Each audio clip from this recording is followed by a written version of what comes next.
Vivid verses. I've always believed that the clearest thinking happens in the quiet moments, not in the boardroom, not in the middle of an argument, but somewhere between waking and sleep when the noise of the day has finally packed up and left. That's when I do my best work. That's when I see things as they actually are, stripped of the theater people wrap around them. My name is Garrett Cole. I'm 34 years old. I run a mid-sized consulting firm called Ironfield Partners out of the financial district in Crestwood, and for the better part of 6 years, I've built something I'm genuinely proud of. 12 full-time employees, a roster of steady clients, and a reputation that I've never had a shout about because it tends to speak on its own. I work hard, sleep well, and I've never once confused being calm with being weak. People sometimes make that mistake with me. It usually only happens once. I mention all of this not to boast, but because context matters. The kind of person you are at work is rarely unrelated to the kind of person you are at home, in relationships, in the parts of your life that don't show up on a LinkedIn profile. The discipline bleeds over. The pattern recognition bleeds over. Everything bleeds over if you let it. And I've learned to let the right things through while keeping others at the door. Her name was Vivian Tate. I met Vivian at a dinner party hosted by my college friend, Owen, about 8 months ago. Owen throws these small, carefully arranged gatherings at his brownstone on Callaway Street. 8 to 12 people, good wine, the kind of conversation that earns its place at the table. I've been going to his dinners for years. They were one of the few social rituals I actually looked forward to. Vivian had been brought along by a mutual acquaintance, a woman named Petra who worked in events coordination and seemed to know everyone within a 5-mile radius of the city center. Vivian was striking in the way that certain people are when they're fully aware of it. The entrance was deliberate. The laugh was calibrated. The eye contact landed with the precision of someone who had practiced. None of that is a criticism on its own. Confidence is attractive. Presentation matters. I'm not naive enough to pretend otherwise. We talked for most of the evening. She was witty, informed on an impressive range of topics, and had a way of making you feel like you were the only conversation worth having in a room full of conversations. It worked on me. I won't pretend it didn't. We started seeing each other 3 weeks later. The first 2 months were uncomplicated. She worked in brand communications for a mid-level lifestyle company called Vela Creative, and she was good at it, sharp instincts, persuasive without being obvious about it. We'd have dinner a few nights a week, take the occasional weekend trip, fold ourselves into each other's social circles with a natural ease that made it feel like something real was forming. But somewhere around month 3, things began to acquire texture. Not bad texture, not immediately, more like the kind you notice when you press your fingers into something that looked smooth from a distance. She had a habit of reframing. Small things at first. A plan we'd agreed on would shift in her retelling to something she'd suggested and I'd been reluctant about. A compliment I'd given her would expand in the retelling to something more profound than I'd meant. I noticed it the way you notice a single wrong note in a familiar song. Not enough to stop the music, but enough to make you pay attention. Then there were the comparisons. To her ex mostly. A man named Rowan who appeared in her stories with rotating character traits, depending on what point she was trying to make. Sometimes Rowan was reckless and immature, deployed to make me feel stable by contrast. Other times Rowan was effortlessly generous, buying spontaneous flights to Lisbon and surprising her with things I hadn't thought to do. I understood the game. I just filed it away and kept watching. By month 5, I'd started to see the full shape of her. Vivian was someone who needed a particular kind of relationship, one where she held the emotional controls. Not because she was malicious. I don't think she was, not entirely. But she had an almost allergic reaction to equilibrium. When things were steady, she'd introduce instability. When I was settled, She'd probe for a reaction. She needed the back and forth, the heat, the drama of being either adored or pursued. Calm, reliable presence confused her. She didn't know what to do with someone who wouldn't chase. I never gave her a target. I learned a long time ago that the moment you let someone make you reactive, you've handed them something you can't easily get back. Still, I stayed. Partly because I kept hoping I was wrong. Partly because there were genuinely good stretches, evenings where she was funny and warm and entirely herself in the best way. But by month 7, I'd stopped lying to myself about what those good stretches were. Intermissions, not the main act. About a week before everything came to a head, I'd made my decision. Quietly, without fanfare, the way I make most decisions. I was going to end it. I wasn't angry. I didn't dislike her. I just knew, with the kind of steady certainty that doesn't require an argument to sustain itself, that Vivian Tate was not the person I wanted to build anything lasting with.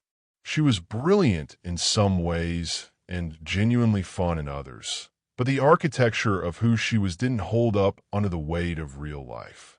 I needed someone who wanted a partner. She needed an audience. I've been working out the timing in my head. Nothing dramatic, a private conversation, honest and clean. I'd done it before with other relationships, and I'd do it the same way here. Direct, kind, final. I hadn't said a word to her yet. That's when things got interesting. It was a Friday evening when she first seemed to sense it. She had a social intelligence that I genuinely respected. Even then, the kind that picks up on atmospheric shifts before they've been named. We'd made plans to meet at a wine bar called Sorrel on Fenwick Avenue, a place we'd been to often enough that it felt like neutral ground rather than anyone's choice. I arrived first, which I always do. I ordered sparkling water, checked a few emails, and watched the door. She came in about 7 minutes later. Not late, but later than usual, which was unusual for Vivian, who was almost militantly punctual. She looked good. She always looked good. But there was something behind her eyes that was working harder than normal. We ordered. We talked. The conversation had a slightly performative quality, like she was running her lines. She kept watching my face with a precision that told me she was measuring something. "You've been quiet this week," she said, about 40 minutes in. "It's been a busy week," I said, which was true. "Quiet in a different way," she said. Not a question. I met her eyes. "I'm here now." She smiled at that, but it didn't quite reach. We finished dinner, and I walked her to her car on Fenwick, and when I drove home I thought, she knows something is coming. She doesn't know what to do with it. The following Tuesday, she called, not texted, called, and said she needed to talk. In person. Could I come over that evening? I told her I'd be there at 7. Her apartment was on the 4th floor of a building called the Averly on Dunmore Road, well-maintained, tastefully decorated in the way that Vivian did everything tastefully because aesthetics were genuinely important to her. I'd been in that apartment dozens of times. I knew where the good mugs were and which burner on her stove ran hot. She answered the door in a way that felt rehearsed. Not dramatically. She was too smart for obvious theater, but there was a quality to her stillness when she opened the door that told me she'd been thinking about this moment before I arrived. "Come in," she said. I made tea. I sat on a couch. She brought 2 mugs from the kitchen and sat across from me, rather than next to me as she usually did. I noticed that. She wants the space between us. She's staging this. We exchanged a few words about nothing in particular. Something about the traffic on Dunmore, something about a colleague of hers. Then she set her mug down and looked at me with a directness that was unmistakably deliberate. "I've been trying to figure out how to say this," she said. She paused. "I'm pregnant." The room didn't change. The low lamp by the bookshelf kept its warm glow. The faint sound of a television from a neighboring apartment continued its murmur through the wall. I held my mug and I looked at her. I did not react. Not because I was suppressing anything, but because in the first 2 seconds, my mind was already moving. She's been watching me pull back for 2 weeks. She's been measuring the silence. She didn't get a pregnancy test out of thin air. She got here through a calculation. I thought about what I'd seen 6 days ago. I'd reached into her purse, with her standing right there, asking me to grab her lip balm, and my hand had closed around a slim, compact case, which I'd moved aside, and beneath it, a small rectangular pill case. Her birth control dispenser, the kind with days printed along the edge. I noted it. I hadn't said anything. I hadn't needed to. "You're not pregnant, Vivian." But I didn't say that. Not yet. Because I've learned something important about moments like this. The truth has better leverage when you let it arrive on its own schedule. I took a steady breath. "That's significant news," I said. "Thank you for telling me." She blinked. I could see she'd expected something else. Alarm, maybe, or warmth. The sudden closing of whatever distance she'd sensed. She got neither. "I want us to handle this together," I said. "I'll be completely present through whatever you need medically. And when the time comes, I want to be a fully involved father. We can build a co-parenting arrangement that genuinely works for both of us and for the child." She stared at me for a moment. Then, "I'm not talking about co-parenting, Garrett. I'm talking about us. We should be together. A baby needs both parents together." I kept my voice even. Children need healthy parents. They don't need together but miserable parents. That's not a gift to give a child. We can raise someone well and do it separately, with respect for each other. That's not, she stopped. You're not even upset. I'm not upset, I agreed. I just told you I'm pregnant with your child. I heard you. I watched her face. And I mean what I said. I'll be there for every step of this. Appointments, logistics, financial responsibility, all of it. I'll take it seriously. But I won't pretend that getting back to exactly where we were is the answer for either of us. And I especially won't pretend it's an answer for a child. The temperature in the room shifted. I could see her recalibrating. The things she'd prepared for, the reaction, the scramble, the leverage, wasn't appearing. What she was getting instead was a man who was entirely composed and entirely committed to an outcome she hadn't planned for. She tried a different entry point. "I can't do this alone," she said, and her voice shifted slightly, softer, a thread of vulnerability in it that might have been real.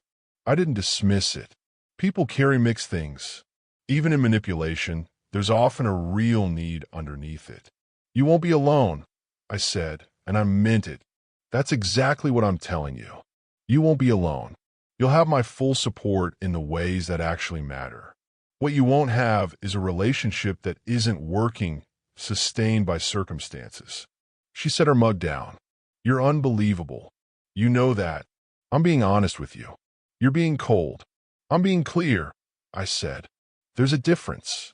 She stood up, moved to the window, which looked out over Dunmore Road and the amber haze of streetlights below. I watched her stand there with her arms folded, the line of her shoulders rigid. I knew this posture. It was the one she used when the conversation wasn't going where she needed it to go. She's thinking. She's trying to find the next angle. "I need you to take this seriously," she said, without turning around. "I am taking it seriously," I said. "That's why I'm having this conversation honestly instead of saying what you want to hear." She turned then, and I saw something in her face that was different from anything I'd seen in 8 months. A kind of unguarded frustration, the real kind, not the performed kind she'd pull out to get a response from me. This was the frustration of a plan that wasn't working, and it was operating just beneath the surface of her expression in a way she couldn't quite keep contained. "Why won't you just?" She stopped. "Just what?" She shook her head, said nothing. I stayed seated. I didn't push. I've learned that silence is one of the most useful tools available to a patient person. It has a gravity to it. If you're willing to let it sit, the other person almost always fills it with something true. The silence lasted a while. Not an uncomfortable duration, I'm built for silence. But for Vivian, it clearly had a texture that was becoming unbearable. She moved back from the window, sat down again, not across from me this time, but at the far end of the same couch, which I noted. Closer. She's recalibrating again, trying a different proximity. I just think, she started, that you're not understanding how scared I am right now. Tell me what you're scared of, I said. And she started talking about the pressure of it, the idea of navigating something this big, the fear of what her family would say, the exhaustion of her job, the way her apartment felt small suddenly when she imagined it differently. She talked for several minutes. Some of it was real. I could hear the places where her voice carried weight that wasn't manufactured. Some of it was structure, story designed to pull at something in me. I listened to all of it. I didn't interrupt. When she finished, I said, I understand that. And none of that changes what I said. I'll be there. That's not a conditional offer. But I want us, she said. The frustration returning. I want us to be a real thing. Vivian, my voice was quiet. We can be good co-parents. We can be people who respect each other and do right by a child together. What I can't be is a man who stays in a relationship because of circumstances rather than because it's what's right for both of us. You've been pulling away, she said, and now her voice had an edge. I've felt it for weeks. You were already planning to end it, weren't you? I didn't lie to her. I've been thinking about it. The edge got sharper. So you were just going to leave? I was going to talk to you, I said. Honestly, the same way I'm talking to you now. She stood again. The energy in the room was shifting into something with more velocity. I can't believe you. I tell you I'm pregnant, and your first instinct is to still walk away. My instinct, I said, is to tell you the truth and offer you something real. What you're offering isn't real. Real is being here. Real is not giving up. I'm not giving up, I said. I'm being accurate about what works. She made a sound, not quite a laugh, not quite anything else. Moved toward the kitchen. I heard her set her mug in the sink. The faucet ran briefly. She came back and stood in the doorway between the kitchen and the living room, looking at me with something I can only describe as a wild kind of calculation. She's reaching the edge of the script.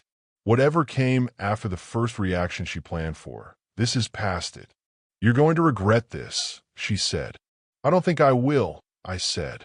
Gently but honestly, you'll regret not being there, not being a real partner.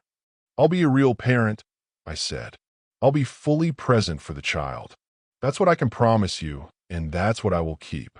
She came back to the couch. Saturday. Looked at her hands. Then she looked up at me, and there was something exhausted in her face, something that had given up pretending to look like something else. When people finally drop the pose, they often look younger. She did.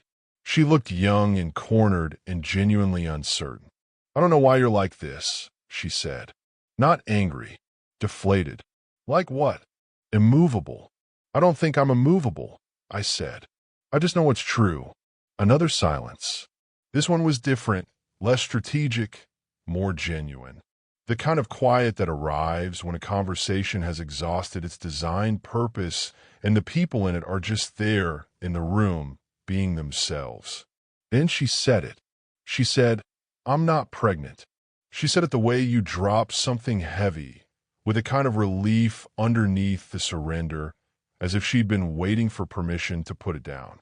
I looked at her. I know, I said. Her eyes came up. What? I know, I said again. No heat in it. No victory. Just a plain thing. She stared at me. How long have you known? I saw your birth control pills in your purse 6 days ago when you asked me to get your lip balm. I said, I didn't say anything because it wasn't the right moment. Tonight confirmed what I already suspected. She sat very still. I could see the various things moving across her face. Embarrassment, some defiance that didn't quite make it out, something that might have been relief, and underneath all of it, a genuine shame that I think she hadn't expected to feel. So you let me. I listened to you, I said. I meant everything I said. I would have co-parented with you responsibly if it had been true. It wasn't. Garrett, she stopped. You don't have to explain it, I said. And I meant that too. I understood the architecture of what she'd done. I didn't like it, but I wasn't sitting there in a rage about it either. She was someone who'd felt a thing slipping away and had reached for the tool that seemed most likely to stop it. It said something about her. It didn't make me hate her. I was scared, she said. I know. I didn't want you to leave. I know that too. She looked at the middle distance for a moment, then at me. This just makes you more certain, doesn't it? It wasn't really a question, but I answered it. Yes, I said. It does. Not because of the lie on its own, but because of what it tells me about where we are and where we'd go from here. She nodded slowly. That surprised me. Actually, the nod. It was the most unguarded thing she'd done all evening. I left Vivian's apartment on Dunmore Road at 8:45. The night air was cold in the particular way that late autumn in Crestwood gets cold. Clean and slightly metallic, the kind that wakes you up if you've been inside too long. I stood on the pavement for a moment before walking to my car, not because I needed to collect myself, but because I've always liked that brief moment between leaving a space and entering the next one. Driving home through the city, I went over the evening. Not obsessively, more the way you review a set of notes after a meeting, just to make sure nothing was missed. She played it as well as she knew how to play it. The pacing, the staging, the deliberate shift in seating position, the cycling through vulnerability and frustration and appeal. She was genuinely intelligent. I wanted to make sure I wasn't doing her the disservice of being reductive about it. But intelligence deployed in the service of control isn't the same as wisdom. And no amount of tactical precision changes what it's pointing at. I pulled into the underground car park beneath my building on Stratton Close, turned off the engine, and sat for a moment in the quiet. No anger. None. That was the thing I wanted to check. I wasn't walking away carrying heat. What I was carrying felt more like the clean resolution of a calculation that had been running in the background for 2 weeks. Like closing a tab you'd had open too long. Vivian Tate was going to be fine. She'd land well because she always did. She'd recalibrate, redirect, and find someone who could give her the charge dynamic she actually wanted. That wasn't a criticism. It was just a fact about who she was. I was going to be fine because I already was. I want to be honest about something. I didn't handle that evening from a place of arrogance. I want to make sure I'm not misrepresenting that in my own recollection of it, because it would be easy to frame it that way. The man who knew, the man who waited, the man who held the truth in his pocket until it was useful. But that's not accurate to how it actually felt. When she told me she wasn't pregnant, I didn't feel a surge of satisfaction. I felt something closer to a quiet sadness, for the distance between who she'd shown me she could be and who she'd chosen to be in this moment. For the part of her that was genuinely afraid of being left and hadn't known any other move to make. I've known that kind of fear from the inside. Not the same way, not in the same shape, but the animal underneath it. The one that says if they leave, I won't be okay. I've met that one before. It's not comfortable company. What I've learned to do over a lot of years and a few relationships that taught me things the hard way is to not let that fear make decisions on my behalf. To recognize it, give it a name, and then come back to what I actually know to be true.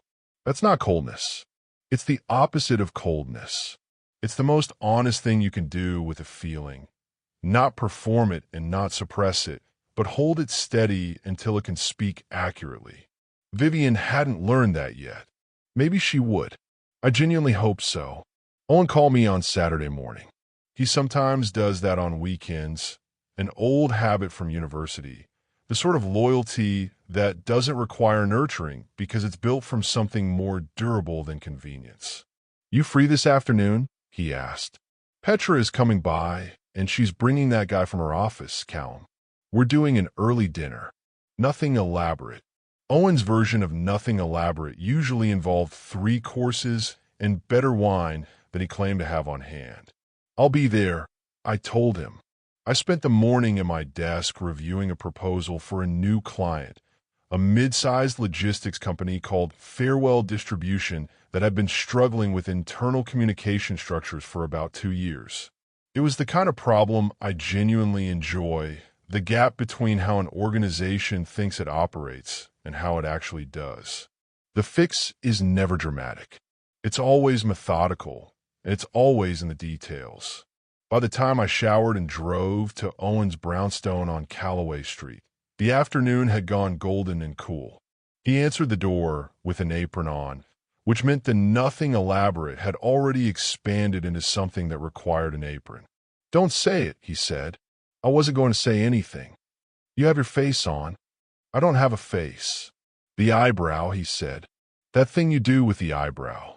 I followed him into the kitchen. Petra arrived 20 minutes later with Callum, a lanky, good-humored man who worked in urban planning and had apparently very strong opinions about roundabouts, which came out gradually over the course of the evening in a way that was charming rather than exhausting. We ate in Owen's dining room. Roast chicken, some kind of grain salad that Petra had brought, bread that came from the bakery on Aldrin Street that I'd introduced Owen to 3 years ago, and he now acted as if he discovered himself. The conversation moved easily through several territories. Work, a recent documentary about deep-sea geography that 2 of us had seen independently, the general chaos of trying to find decent tradespeople in the city. At some point, Petra looked at me across the table and said, "How's Vivian?" I'd expected this would come up. Petra had introduced us, and she maintained a friendly interest in the trajectory of things she'd helped set in motion. "We're not seeing each other anymore," I said. She held her expression steady, in the way tactful people do when they're absorbing information and deciding how to respond. "Oh," she said. "I'm sorry." "Don't be," I said, and I said it warmly, not dismissively. It ran its course. No one's the villain. She nodded.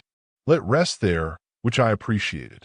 Owen gave me one of his sideways looks across the table, the kind that meant we'll talk about this later, and then steered the conversation toward Callum's roundabout opinions, which took us comfortably through dessert.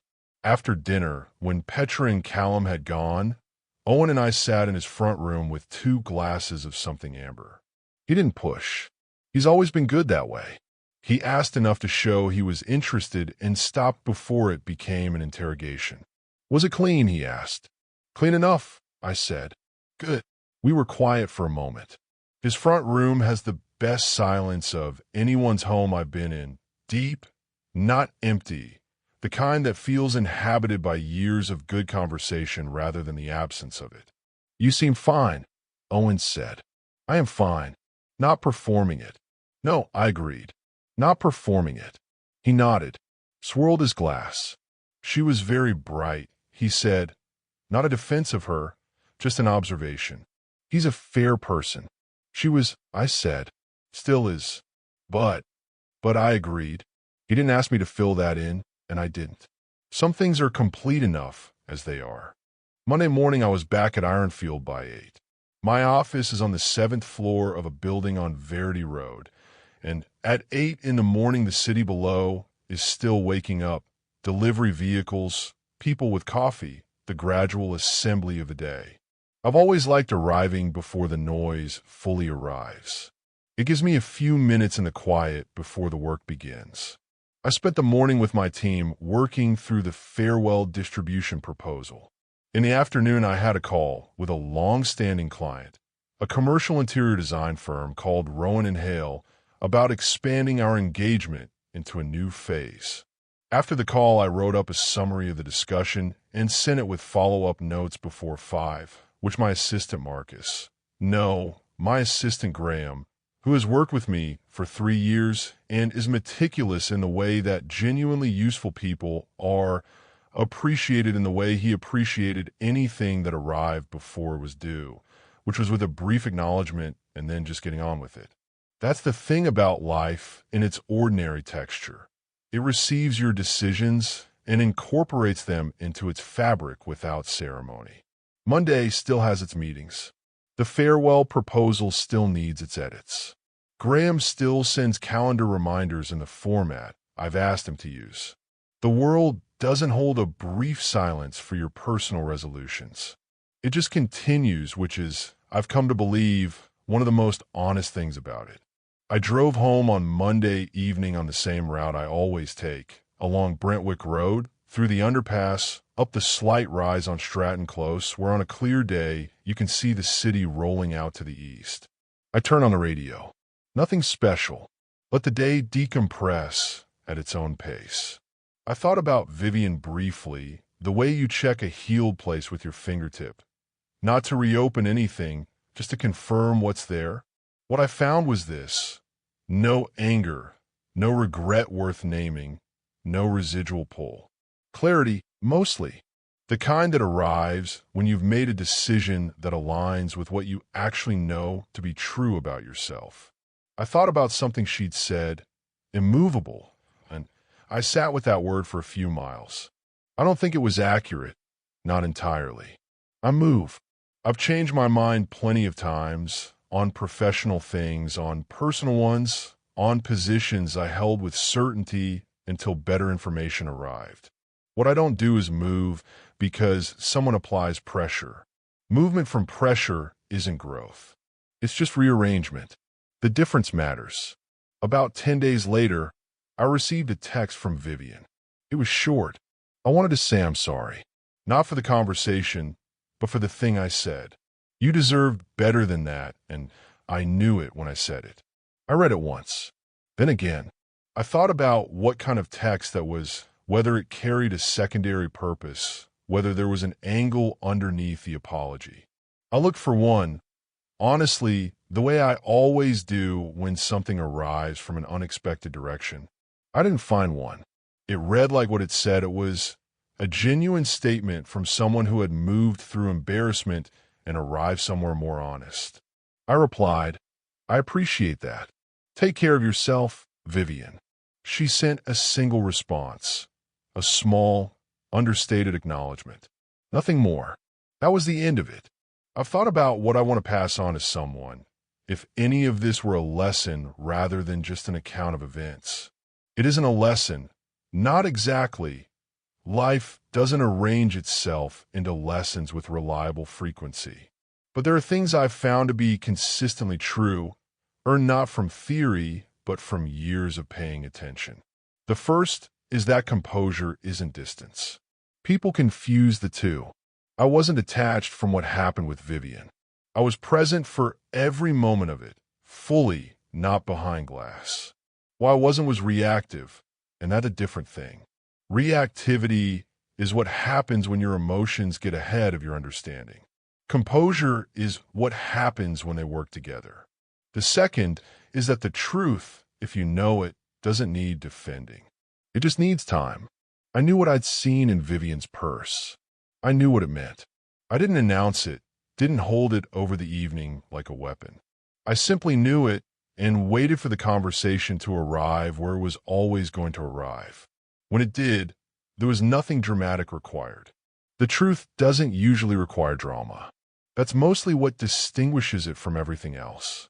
The third is something I've circled back to many times.